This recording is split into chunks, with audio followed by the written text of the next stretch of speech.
रिया अपने माता पिता की बहुत लाडली थी। वह 3 बड़े भाइयों की प्यारी बहन थी। कोई भी चीज मांगने पर उसी वक्त सामने हाजिर हो जाती। पूरे घर में रौब था उसका। पूरे परिवार और नौकरों पर रिया राजकुमारी की तरह हुक्म चलाती थी। उसने एक कॉलेज में एडमिशन लिया, जो कि बड़े घर की बेटी होने के नाते स्कूल में भी पूरा रौब था। उसके ठाट बाट की बात करें तो बड़ी गाड़ी में आना जाना, हर दिन नया फैशन देखकर हर कोई उससे दोस्ती करना चाहता था। थोड़े ही दिनों में उसके बहुत से दोस्त बन गए।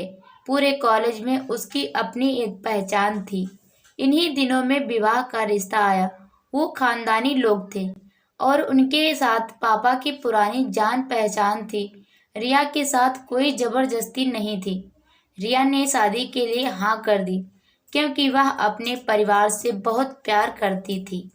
वह जानती थी कि वह लोग उसका अच्छा ही सोचेंगे। उसके होने वाले पति का नाम राज था। राज काफी पढ़ा लिखा और समझदार लड़का था। ससुराल वाले भी बहुत अच्छे थे। ससुराल में रिया की जगह वैसी ही थी जैसी कि मायके में। सभी उसको बहुत मानते थे। कोई भी कार्य रिया की सलाह के बिना नहीं होता था। वह सबकी लाडली बहू बन गई थी। फिर उसके घर एक बेटे का जन्म हुआ। उसने अपने बेटे का नाम राहुल रखा। रिया का जान से प्यारा बेटा था। पोता पाकर उसके ससुराल वाले भी बहुत खुश थे। रिया कभी कभी सोचती थी कि उसकी किस्मत कितनी अच्छी है। उसका हर अपना उसे कितना प्यार करता है। वह सोचती थी कि चाहे जीवन में कैसा भी समय आए, मेरे अपने हमेशा मेरे साथ हैं।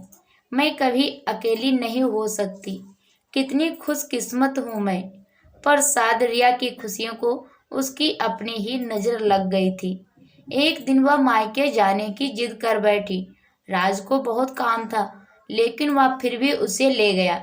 रास्ते में राज की गाड़ी दूसरी गाड़ी से टकरा गई। रिया, राज और राहुल बहुत बुरी तरह से घायल हो गए।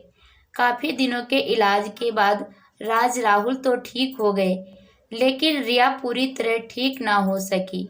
सिर पर चोट लगने के कारण वह अपनी आंखों की रोशनी खो बैठी। अब रिया की किस्मत जैसे उल्टे पांव चलने लगी। मायके वाले कुछ दिनों तक उसे मिलने आते रहे, फिर कभी कभार फोन ही करके पूछ लेते कि अब कैसी हो बेटी। धीरे धीरे ये सिलसिला भी कम हो गया। ससुराल वालों का प्यार भी कम होने लगा। घर में किसी को पास बैठने के लिए कहती तो जवाब मिलता, बहुत काम है, अब तुम भी हाथ नहीं बटा सकती। राज भी चिड़चिड़ा हो गया था। बस राहुल ही उसका एक सहारा था। उसके साथ हंसते खेलते उसका वक्त गुजरता। एक दिन रिया के हाथ से कुछ सामान गिर गया, जिसकी वजह से राहुल को हल्की सी चोट लग गई। रिया के सास ससुर ने उसके बेटे को उससे अलग कर दिया कि कहीं उसके ना देखने की वजह से बच्चे का कोई नुकसान ना हो जाए। रिया अंदर से टूट चुकी थी। एक दिन उसने सबके सामने मायके जाने की इच्छा रखी, तो राज उसे तुरंत ही मायके छोड़ आया, जैसे कि वह भी यही चाहता था। लेकिन राहुल को उसके साथ नहीं भेजा गया। रिया कभी राहुल से दूर नहीं रहती थी, पर अपनी आंखों की कमी के कारण उसने ज्यादा बात नहीं की। रिया को लगा कि वह 3-4 दिन वहां रहेगी तो थोड़ा हवा पानी बदल जाएगा, क्योंकि वह कितने दिनों से कहीं बाहर भी नहीं गई थी। घर वाले भी इतने दिनों बाद उसे देखकर कितने खुश होंगे। रिया के मायके पहुंचने पर सब लोग बहुत खुश हुए। खाने में सब कुछ उसकी पसंद का ही बना था। उसके मम्मी पापा और भाई भाभीियों ने दिल खोलकर बातें की। उनके छोटे छोटे बच्चे भी बुआ के साथ घुल मिल गए थे। रात को सोने के वक्त जब वह कपड़े बदलने लगी, तो उसे पता चला कि उसका बैग तो बहुत भरा हुआ था। वह सब समझ गई कि अब ससुराल में उसके लिए कोई जगह नहीं रह गई है, इसलिए बहुत उदास हो गई। कुछ दिनों तक तो मायके में सब ठीक रहा। फिर ऐसा लगता था जैसे कि सब बदलने लगा है। सबका व्यवहार बदल रहा था। रिया के मायके में सब लोग घुमा फिराकर पूछने लगे कि राज कब आ रहा है उसे ले जाने के लिए। वह बहाना बना देती, जबकि वह जानती थी कि उस घर में उसके लिए कोई जगह नहीं है।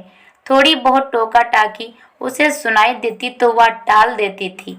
एक दिन उसके हाथ से कीमती फूलदान टूट गया। छोटी भाभी ने बहुत हंगामा मचाया। रिया के माता पिता रोज रोज के झमेलों से तंग आ गए थे। उन्होंने राज को खुद से फोन कर दिया। राज रिया को अपने घर ले गया और रिया को अपने परिवार वालों से ये उम्मीद ना थी, क्योंकि जिस रिया के कहे बिना घर में एक पत्ता भी नहीं हिलता था, उसी घर के लिए अब वह बोझ बन चुकी थी। राज के साथ ससुराल आते वक्त वह बहुत खुश थी, क्योंकि वह अपने घर जा रही थी, अपने जिगर के टुकड़े राहुल के पास। परंतु यह खुशी भी कुछ पल की ही थी। सारा बंदोबस्त पहले से ही किया हुआ था। रिया को सीधे ऊपर वाले कमरे में पहुंचा दिया गया। राहुल से दूर रहने की सख्त चेतावनी दी गई। एक काम वाली लता को उसकी जिम्मेदारी सौंपी गई, जो उसके खाने पहनने जैसी जरूरतों का ध्यान रखती। रिया ज्यादातर चुप ही रहती। कभी कभी काम वाली लता से थोड़ा बातचीत कर लेती थी। उसके जरिए बेटे का पता चल जाता। अब वह सबकी लाडली बेटी और प्यारी बहू सबके लिए लाडली से बोझ बन चुकी थी। तो दोस्तों, ध्यान देने योग्य बातें हैं। बेटी बोझ नहीं होती। बेटी तो हर किसी का बोझ उठाती है, किसी के सपनों का तो किसी के आत्मसम्मान का। और सच ही कहा गया है, आसमान में चिड़ियों की चहक और घर में बेटी की महक सबसे अनमोल है। तो दोस्तों, आपको ये स्टोरी कैसी लगी कमेंट करके जरूर बताइए और नई नई कहानियाँ सुनने के लिए प्लीज़ हमारे चैनल को सब्सक्राइब कीजिए। धन्यवाद दोस्तों।